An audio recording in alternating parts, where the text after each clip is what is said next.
Selamat pagi teman-teman, apa kabar? Oke, untuk kali ini saya akan melakukan kegiatan bersepeda dengan teman-teman saya di Bongkaso Pertiwi. Tentunya kegiatan ini sangatlah menarik sekali karena kita melewati hal-hal yang begitu menarik ya. Oke, simak videonya terus ya.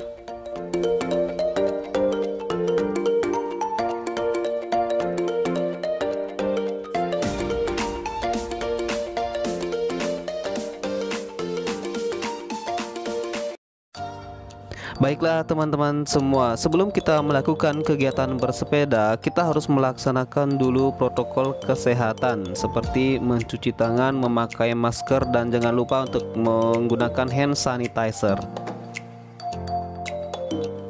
Sebelum kita bersepeda, kita akan melakukan checklist di semua sepeda agar nanti di jalan tidak ada hal-hal yang tidak kita inginkan.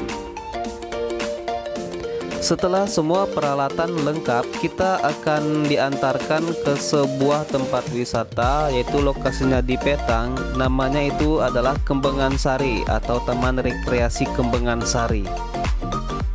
Kembengan Sari ini adalah tempat wisata atau taman rekreasi air. Jadi di tempat ini kamu bisa melihat atau berenang di sini dengan kolam renang yang sangat besar dan luas, dan disertai dengan pemandangan yang sangat indah dan bagus sekali.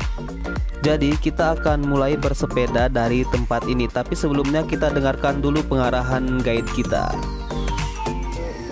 Oke, selamat pagi teman-teman. Pagi. Selamat datang kami ucapkan di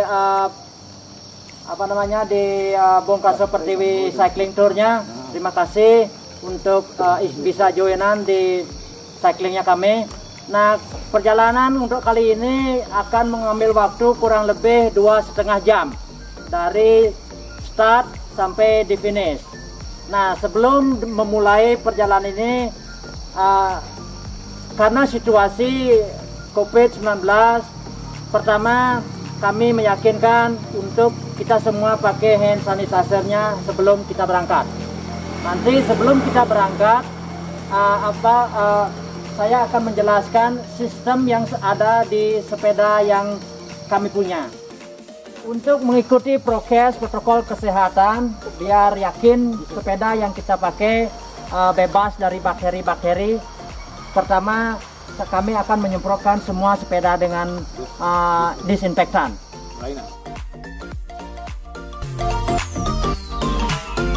Doa mulai.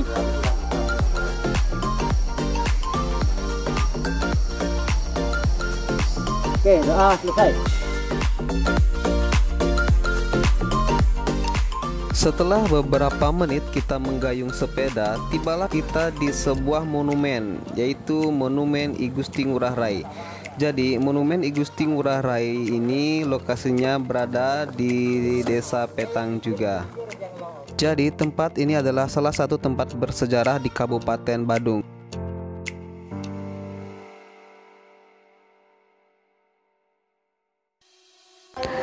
Setelah itu kita akan melanjutkan perjalanan, dan kali ini kita akan melewati persawahan hijau yang luas.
Di dalam perjalanan kita akan melihat hal-hal yang sangat menarik.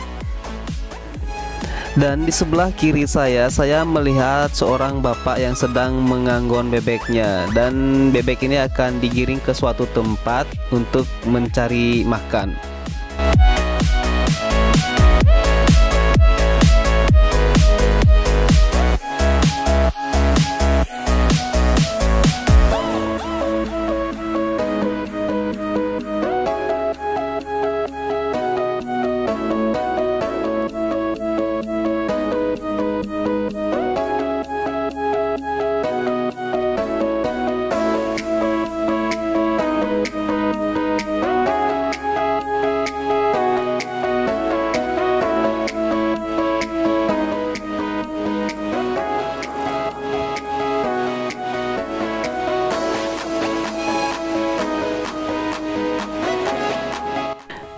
Hal yang sangat menarik yang juga kita lewati adalah saat kita berjalan di jalanan yang tanpa aspal atau off-road dan sedikit berliku-liku dan jalanannya sedikit licin.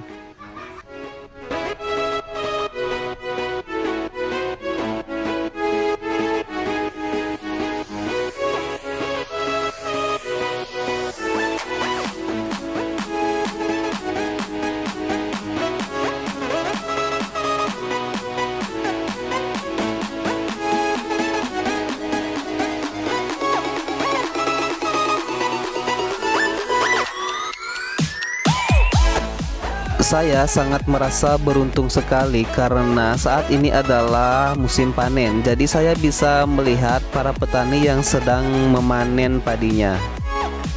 Selain bertani, masyarakat di sini juga banyak yang menjadi peternak sapi, dan bahkan di desa ini ada kelompok peternak sapi. Selain berolahraga, dengan kegiatan bersepeda ke sini, kita juga akan belajar dan mengetahui bagaimana dan apa saja kegiatan masyarakat lokal yang ada di daerah ini. Oke, dan kita pun langsung melanjutkan perjalanan bersepeda lagi. Dan saya informasikan kepada teman-teman semua, tempat ini atau lokasi ini sangatlah bagus sekali untuk kita bersepeda. Si Pak. Nah, ini Semeton. Itu ada anak-anak. Wah, ada bebek ternyata.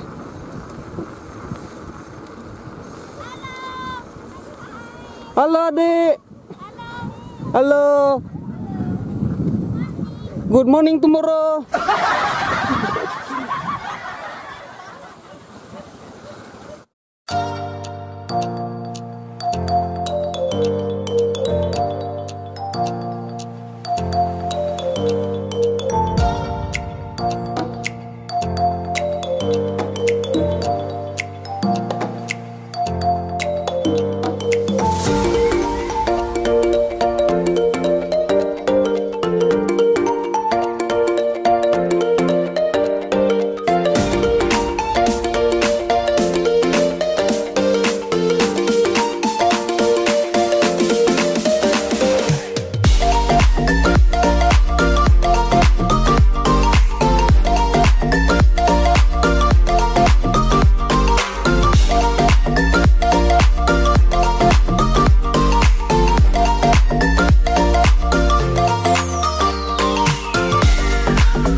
Nah, setelah kita melewati areal persawahan, saatnya kita sekarang masuk ke pedesaan. Jadi di sebuah pedesaan ini kita akan melihat, nah ini dia Pondok Madu Klekle.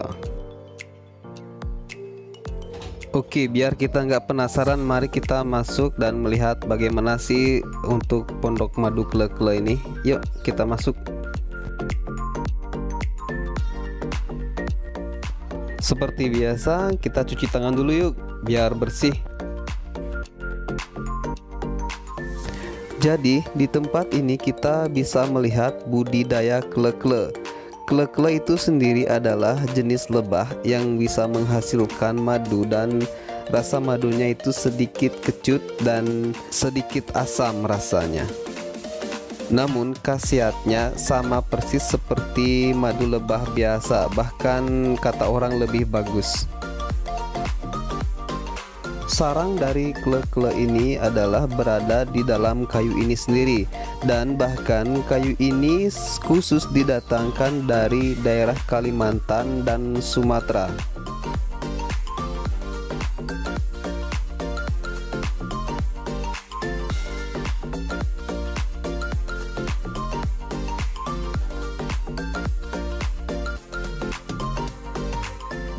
Untuk lebih jelasnya, mari kita dengarkan sedikit penjelasan dari peternak atau pembudidaya kle-kle ini.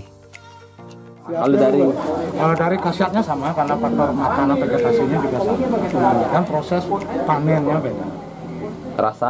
Rasa madu pada umumnya manis, rasa, aroma, sama warna ada sedikit perbedaan tergantung vegetasi, proses pemanenan. Berarti madu yang dihasilkan kan juga berbeda gitu, kuantitasnya banyak ini kan. Jadi lebih liu yang hasil lebih banyak hasil niki berarti. Ya, sama lebih cepat menghasilkan karena dia tidak bikin cangkang madu lagi. Kita tinggal panen pakai alat sedot ya. Kita sedot madunya saja. Nah, kalau lipisep kita kan panennya manual kan, yang kita peras, kita rusak rumahnya, dia bikin cangkang madu lagi, baru kasih madu 2 kali kerja ya. Ini dia lebih cepat, tidak buat cangkang madu.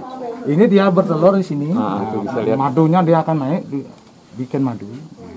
Bikin madu naik. Oh gitu. Bisa dilihat itu. Coba lihat madunya.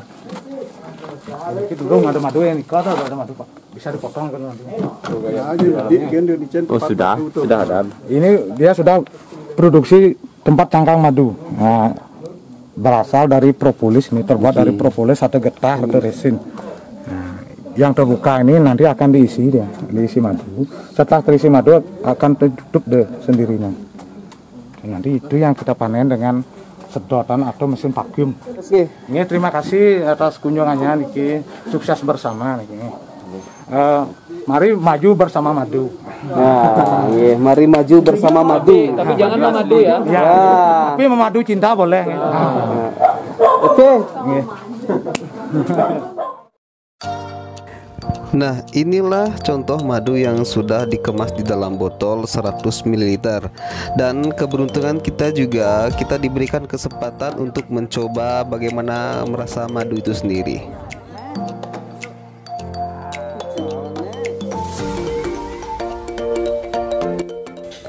Setelah kita menikmati rasa madu kele-kele yang enak, kita lanjutkan perjalanan lagi menuju ke sawah-sawah. Jadi kita kembali ke areal persawahan, dan sampailah kita di tengah sawah ada sebuah pura yang kuno. Pura ini adalah salah satu pura peninggalan sejarah kuno. Jadi lokasinya ada di tengah sawah di Desa Karangdalem, Bongkaso Pertiwi. Baik, selamat siang Bapak Ibu sekalian, peserta cycling Bongkaso Pertiwi. Jadi kita sekarang ada di posisi Pura Batur ya, atau Pura Batur Peninjauan. Nah, pura ini adalah salah satu pura subak yang ada di wilayah Bongkaso Pertiwi. Khusus untuk pura ini diempon atau dirawat, dimanfaatkan oleh masyarakat atau Kramo Subak Karangdalem, Munduk Karangdalem. Jadi Bapak Ibu bisa lihat, nah ini di belakang saya ini adalah puronya. Ini juga salah satu pura kuno ya, yang masih bertahan di wilayah Bongkaso Pertiwi. Di sini itu kita bisa melihat seperti ini.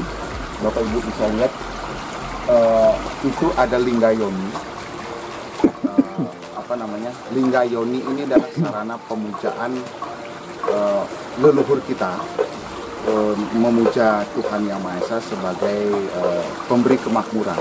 Jadi berdasarkan penemuan Linggayoni ini bisa diperkirakan umur pura ini sebenarnya sudah ada sejak sekitar abad ke-11 Masehi. Jadi sebelum era Majapahit sebenarnya pura ini sudah ada.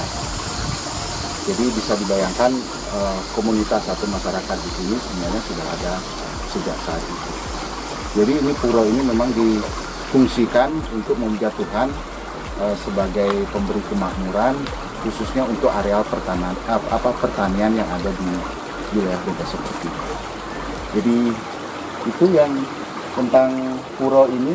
Untuk informasi lebih lanjut nanti Bapak Ibu bisa lihat di website kami, di website www.bumdesbongkasopertiwi.com.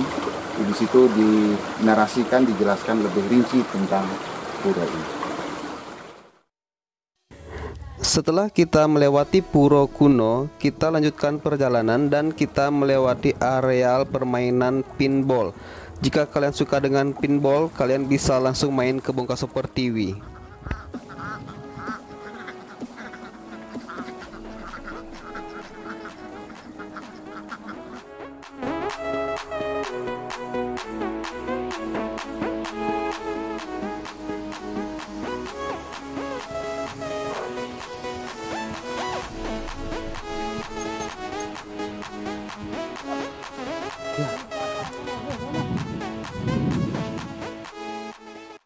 Seperti ini. Kalau tadi kita melihat Pura Subak, nah sekarang kita bisa melihat area persawahannya. Nah ini sawah-sawah di sekitar kita ini dikelola secara organik. Jadi petani-petani di sini tidak lagi menggunakan pupuk kimia, tidak lagi menggunakan pestisida kimia, tapi semuanya mempergunakan bahan-bahan lokal yang organik. Jadi kalau Bapak Ibu bisa lihat di sini misalnya ada jerami-jerami ini kenapa ditebar begitu? Karena fungsinya untuk pupuk juga. Kalau dulu ini dibakar, tapi sekarang ini ditebar dipergunakan untuk pupuk. Kemudian di sini juga Bapak Ibu bisa lihat di sepanjang jalan ini ada bunga matahari. Nah, bunga matahari ini difungsikan itu untuk pengendalian hama, sekaligus juga untuk keindahan. Jadi silakan bisa dilihat-lihat. Kalau nanti Bapak Ibu berniat atau berkeinginan untuk terlibat di dalam pertanian ini, misalnya untuk pada saat musim mengolah lahan, ingin terlibat juga dalam pengolahan lahan, bisa. Kalau saat musim panen, ingin juga merasakan bagaimana sensasinya melakukan panen padi, nah, kami juga menyediakan destinasi seperti itu. Nah, sekarang karena ini sudah selesai panen dan sedang persiapan untuk mengolah lahan, jadi kita tidak bisa melakukan kegiatan. Demikian. Cukup ya? Cukup. Nah, ini adalah sawah terakhir yang kita lewati dan kita akan segera menuju tempat finish untuk bersepeda kali ini ya.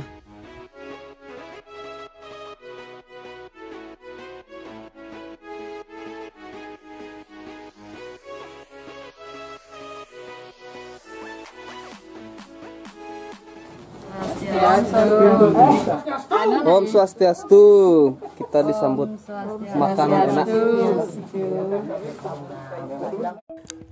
Setelah kita melakukan perjalanan bersepeda dengan sedikit melelahkan, sesampainya di tempat finish kita disambut oleh ibu-ibu yang cantik dan menyediakan makanan yang enak-enak bagi kita semua.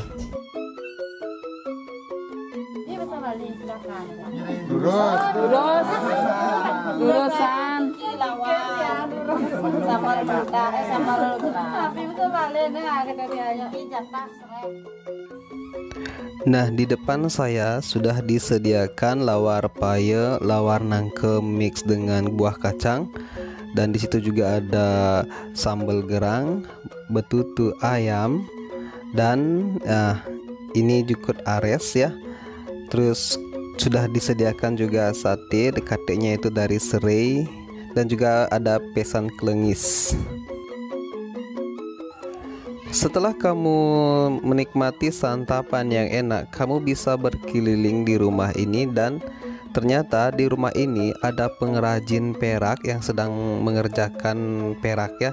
Jadi kamu bisa langsung membelinya di sini atau memesannya pun bisa. Baiklah teman-teman semua, demikianlah pengalaman saya bersepeda di Bongka Super TV dan saya sangat menikmatinya. Saya ucapkan terima kasih banyak atas undangannya untuk bersepeda di tempat ini dan terima kasih. Sampai jumpa lagi di video-video berikutnya.